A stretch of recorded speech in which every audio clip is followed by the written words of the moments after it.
ሰላም ጤና ይስጥልኝ። ውድና የተከበራችሁ የቻናሌ ቤተሰብ እንድናችሁ ደህና ናችሁ ወይ? ላለው እግዚአብሔር ይመስገን። ለዚህ ቻናል አዲስ የሆናችሁ ሰብስክራይብ በማድረግ ቤተሰብ ሆኖ እንዲሁም ነባሮች ስለምታበረታቱኝ እጅግ አርጌ አመሰግናለሁ። እንግዲህ ተወዳጅና ልብ አንጠልጣይ የሆነው ምሳሌ ድራማ ይዘንላችሁ ቀርበናል። በባለፈው ክፍል እንደተመለከትነው እንግዲህ መድብል ተቀምጦ እያለ ስልክ ተደውሎለት ነበረ። እናም ሲደወልለት ብሩክ በማለት በጣም ተደናግጦ ነበረ ማለት ነው ከቅድስትዬ ጋር። ቅድስትዬ ምን ሆነ ጋሼ እያለችም እየደነገጠች ነበረ። ቅድስት እንግዲህ ምሳሌን ይዣት ወደ ገጠር ሊሄዶ ስትልም መድብል እንግዲህ ከዛስ ወደ ገጠር ይዘሽ ሄደሽስ እንደ እናቷ ልትሆኝ ነው? እኛ በድንገት ብንሰወርባትስ? ቆይ ምን ልትሆን ነው ይች ልጅ እያላት ነበረ።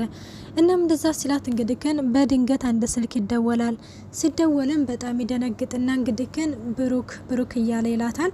ምሳይች ቅድስትዬም ብሩክ ምን ሆነ ጋሼ ምን ሆነ እያለችም ስትጠይቀው መድብል እንግዲህ ለፖሊስ አመልክቶ ነበርና የብሩክን ኬዝ የያዘው ፖሊስ ደወለ ሲላት ቅድስትዬ እንዴ ታዲያ እኮ አሪፍ ነገር እኮ ነው፣ ለምንድነው ታዲያ ስልኩን አንሳው ስትለው አይ ቅድስትዬ አንስቸው ስልኩን ወንድምህ ሞቷል ብሎ ቢያረዳኝስ ይለዋል።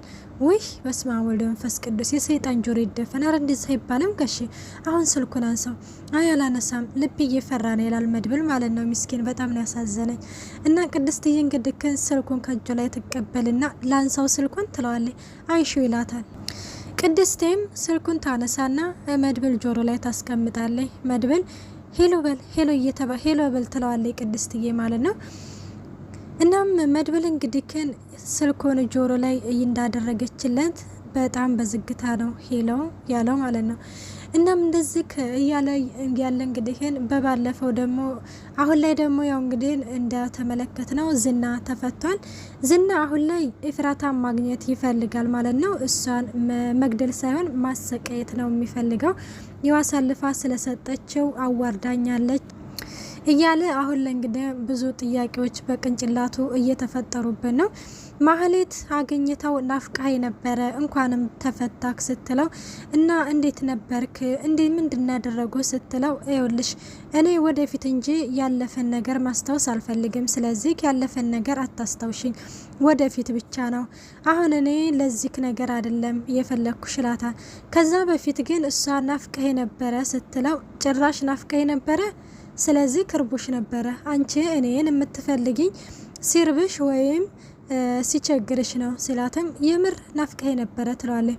አይ ዝም በይ በቃ አንቺ እኔ ካንቺ ጋር አሁን ዝምባዝምኬ ላውራ አይደለም የመጣሁት እና ታዲያ ለምንድን ነው ስትለው እህትሽን እንድትሰጭኝ ይፈልጋለሁ ኤፍራታን ከነ ነፍሷ ከነ ሙሉ አካሏ እኔ ጋር ይዘሽልኝ እንድትመጭ ነው የምፈልገው።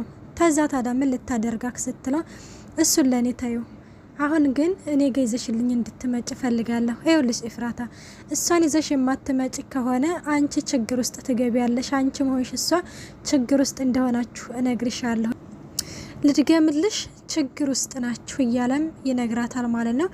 እሷም እንግዲህ እሽም አላለችም እምቢም አላለችም። እሺ ትልና ጎዳናዋን ትቀጥላለች።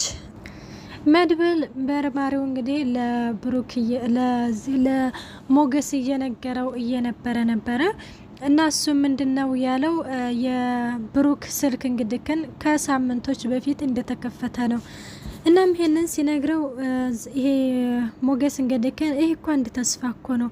ስለዚህ ካሁን ላይ ብሩክ በህይወት እንዳለ ተረድተናል ማለት ነው ሲለውም አሁን ይሄ ስልኩ መከፈት ምን አገናኘው ከምርክ ነው ሲለው አሁን ሞገስ በዚህ ይቀለዳል እንዴ መርማሪው ያለኝ እንግዲህ እንደዛ ነው ሲል ሞገስ አሁን ላይ መጠንቀቅ ይኖርብናል፣ ግን ስልኩ መከፈቱም አንድ ተስፋ ነው እንዳለ ማለት ብሩክ እንዳለ እንረዳለን ይለዋል ማለት ነው። ይህንን ስልክ እኮ እነሱም ሊሆኑ ይችላሉ የከፈቱት ይላሉ።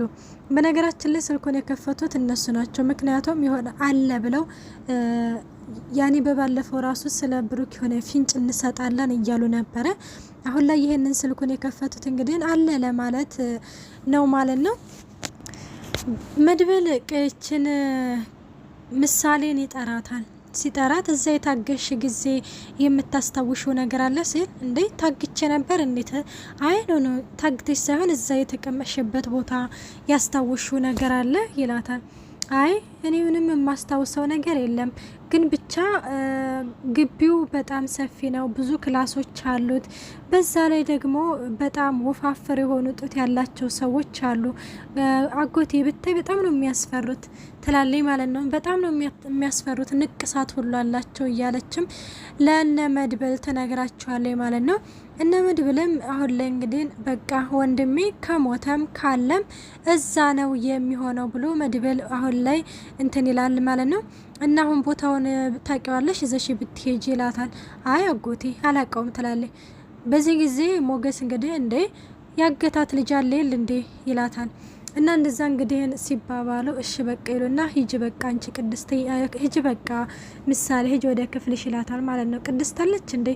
አይ የለችም፣ ወደ ውጭ የሆነ ነገር ልግዛ ብላ ወጥታለች፣ እስከምትመጣ ኪችን ሆኝ ምናምን ይላታል ማለት ነው። ቅድስትዬን ደግሞ መርዞ ደላላው አሁን ላይ አፈቅርሻለሁ ፍቅር ይዞኛል እያለም እንግዲህ ወይኔ ጉድ ጉድ ካልተሰማ መስከረም አይጠባለ እሷ በሞገስ በዚህ በብሩክ ፍቅር እንግዲህ እንዴት እንደሆነች አላየ። እሱ ትላንትና መጥቶ አፈቅርሻለሁ አላለም ወይ? የደላላ ነገር ቤት መሸጥ አደረገው እኮ። እናም ቅድስትዬም እንግዲህ ከናንተ ከምርክ ነው እንደ እየቀለክ ነው እንደስተለው ከምሬ ነው። እና ታዲያ እኔ ስርሽ ምለው ምን ፈልጌ ይመስልሻል ይላታል ማለት ነው። እና እንደዛ ሲላት እንግዲህ እና እሱም ያው እንግዲህ የደላላ ነገር በመሀከልም በስልክ እየተደወለበት እያወራ ነውና ቅድስትዬ እኔ በጣም የምወደው ፍቅረኛ አለ ይኖር ይሙት እማላቀው ፍቅር እና ቢኖርም ምንም ቢሆንም ፍቅሬን እንግዲህ ከሱ ውጪ ወደ ውጪ በማለትም ለመርዙ ደላላው ተነግረዋለች። እና ታዳላ ፍቅርህም እያልሽ አልወድህም እያልሽ ነው? አይ አዎ ለወድህ አልችልም ይቅርታ ስለውና ትታው ትሄዳለች። በነገራችን ላይ መርዙ ደላላው እኔ የሳሰው እውነት ፍቅር ይዞት አይመስለኝም። ያኔ እንደዚህ ከኔ እንጃ ብዬ ልናገርና እና ቅድስትዬ እንግዲህ ትሄዳለች ማለት ነው።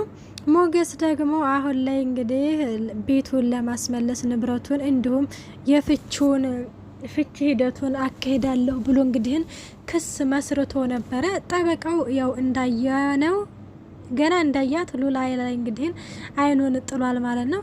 እና አይኑን እንደጣለ ሞገስ አጅሬ አሁን ላይ አልነቃም። በድጋሚ ባልተነጠቀ ነገሩ ያው እንደተነጠቀ ያክል ብለን እንቁጠረው። እናም አሁን ላይ እንግዲህ መድብል እንግዲህ ስልክ ሲደውልለት አጅሬ በቃ መሄድ አለብኝ ይለዋል። እንግዲህ መድብል አስቸኳይ ነው መምጣት አለበት ስለ ብሩክ ነው ሲለውም እና እሺ በቃ ብሎ በቃ መሄድ አለብኝ ይላል ማለት ነው። እና የሆነ የምፈርመው እኮ ፊርማ አለ ሲለውም እንግዲህ ግን አይ በሌላ ቀን ፈርመዋለሁኝ በቃ መሄድ አለብኝ ይላል ማለት ነው። አይውልህ እናንተ እኮ እንደዚህ ያላደረጋችሁትን ነገር እኔ እስከ መጨረሻው እሄድላችኋለሁ ማለት አይደለም፣ ስለዚህ እናንተ መርዳት ያስፈልገኛል ሲለውም አይ በቃ ለሆነ አስቸኳይ ስለሆነብኝ ነው እና ደግሞ እኔ ካንተ ውጭ የማምነው ሰው የለኝም፣ ስለዚህ ካንተ ጋር ነው እስከ መጨረሻው እንትን ምለው አሁን ባለቤቴንም እቤት ማድረስ አለብኝ ይላል ማለት ነው። በዚህ ጊዜ ጠበቃው እንግዲህ ምን ይላል? በቃ ሚስትክ ያለውን ነገር ትፈርምና ቀሪውን እኔ ጨርሰዋለሁ አለ እንግዲህ ሉላን ለማስቀረት ማለት ነው። በነገራችን ላይ እዚህ ጋር አንደኛ በሞገስ አንደኛ አናዶኛል፣ ሚስቱን ትቶ መሄድ የለበትም ነበረ። ሲቀጥልም ደግሞ ያው በባለፈው እንደተመለከት ነው መድብል ከኔ ጋር መጓዝ እስከ መጨረሻው ከኔ ጋር መጓዝ ከፈለክ ወይ ሚስትህን ወይ ጓደኛክን የሚል ምርጫ አስመርጦት ነበር። አሁን መድብል ቶሎና እንዳለው ቢቀር ኖሮ ሚስቱን መርጦ ነው ይል ነበረ። አሁን ደግሞ እንግዲህ ሉላን ትቷት ሄዷል ማለት ነው። በጣም ነው ግን የሚያሳዝነው። በነገራችን ላይ ሉላ ደግሞ እኔ እዚህ መሆን አልፈልግም እሄዳለሁኝ አብሬ መሄድ ነው የምፈልገው ስትለው መኪና ስላለኝ በመኪና ያደርሳታለሁኝ የሚፈረመውን ትፈርምና እኔ እጨርሰዋለሁ ሲል በቃ እንደዛ ከሆነ ሉላዬ ፈርሚና ያለውን ነገር ጨርሽና አንቺ ወደ ቤት ሂጂ ብሏት ሽምጥጥ አድርጓት ሞገስ አጀሬ ይሄዳል ማለት ነው። እና ወደ መድብል ጋር እንግዲህ ሲሄድ መድብል አሁን ላይ ውሳኔ ወስኗል። እሱ ምንድነው ቅድች ምሳሌ ያለችበት ቦታ ምሳሌን ያስመለጣት ልጅ አለ፣ ከሱ ጋር ፕሮግራም አውጥተናል እናም ያለውን ነገር እዛ ምንድነው ኦፕሬሽን አድርገን እንገባለን። ያኔ ኦፕሬሽን ማለት የሆነ ያኔ በር ገንጥለን እንገባለን ይላል። ለፖሊስ ማሳወቅ አለብን ሲል ሞገስም አይ በፍጹም በፖሊስ ማሳወቅ የለብንም፣ ለፖሊስ ብናሳውቅም እዛ የሚጠቁማቸው መረጃ የሚያቀብላቸው ሰው ስላለ ሊያሸሹብን ይችላሉ። ስለዚህ እኛ በራሳችን ገብተን እዛ ውስጥ ከገባን በኋላ ለፖሊሶች መደወል እንችላለን፣ ፖሊሶች በማንኛውም ሰዓት መስራት ይችላሉ በማለት መድብል እንግዲህ እንትን ብሏል። ብሩክ አሁን ላይም ሞገስ አሁን ላይ እንግዲህ እንደፈራ ነው ያለው ማለት ነው። ፖሊሶች ማወቅ አለባቸው፣ ብንሞት እንኳን ፈላጊ እናጣለን ሲለው ነበረ። አይ ከጓደኛዬ ጋር ሁሉንም ነገር አውርተን ጨርሰናል፣ እሱ ይረዳኛል፣ እሱ ያለውን ቦታውንም ሁሉንም ነገር ስለሚያውቅ ከሱ ጋር እናደርገዋለን። ብሩክ ይኸውልህ ሞገስ ይኸው ለሚወዱት ሰው አንተም ለምትወደው ጓደኛ እኔም ለምወደው ጓደኛዬ እዚህ የሆነ ነገር ቢፈጠር ከሶስት አንደኛችን እንሰዋለን። ስለዚህ አንደኛችን መስዋዕትነት እንሆናለን። ደስ አይልም ለሚወዱት ሰው መስዋዕት መሆን ሲለውም እንግዲህ ጀግና ሁን ብሩክ አንተ ወይ ብሩክ አፌ ላይ ምንድነው ጀግና ሆኖ ሞገስ ጀግና መሆን ነው ያለብክ ይለውና እሱም በቃ እንገባለን ብሎ አሁን ላይ ሞገስም በጣም ተጠናክሯል።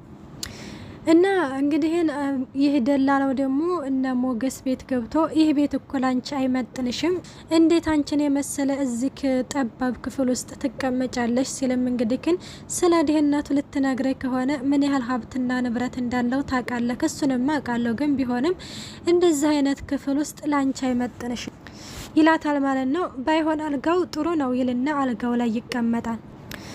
ሳያስፈቅዱ መቀመጥ ሰው አልጋ ላይ ነውር እንደሆነ አታውቅም። ታዲያ ምን ላይ ልቀመጥ? እንደምታዩት ብብ ያለ ወንበር እንኳን የለ እያለም ሀብትና ንብረታችሁን በአጭር ጊዜ አስመልስላችኋለሁ፣ ለዚህ ደግሞ ቃል እገባልሻለሁ፣ በጣም ደስ ይለኛል ትለዋለች። በዚህም እንግዲህ እሱ ምንድነው የተመኘው የሉላን ገላ ነው። በጣም የሚያሳፍር ነው። በነገራችን ላይ ዛሬ ላይ ልብ ብለን ከተረዳ ነው በጣም ብዙ ነገር ነው። በተለይ የዛሬው ክፍል በጣም ብዙ ነገር የሚያስተምረን ነው ማለት ነው። እና ሞገስ አሁን ላይ ደግሞ ለዳጣ ደውሎላት ለምንድነው የማትመጪው ሲል ሞገስ እኔ አልመጣም በመጀመሪያ ዝናን ግደሉልኝ እያለች ነው ማለት ነው። ዳጣ እያጀሬት ደግሞ መርዞ ደላላውን እንግዲህ ለሰላምዬ ባል አድርጋ እዛ ቤት ልታስገባው እንትን ብላለች። እሱም በብር የማይደራደረው እሺ ብሏታል ማለት ነው። ውድና የተከበራቸው የቻናሌ ቤተሰብ እስከዚህ ድረስ ነው ይዘላቸው የቀረብ ነው። በቀጣይ ቪዲዮ እስከምንገናኝ ባይ ባይ።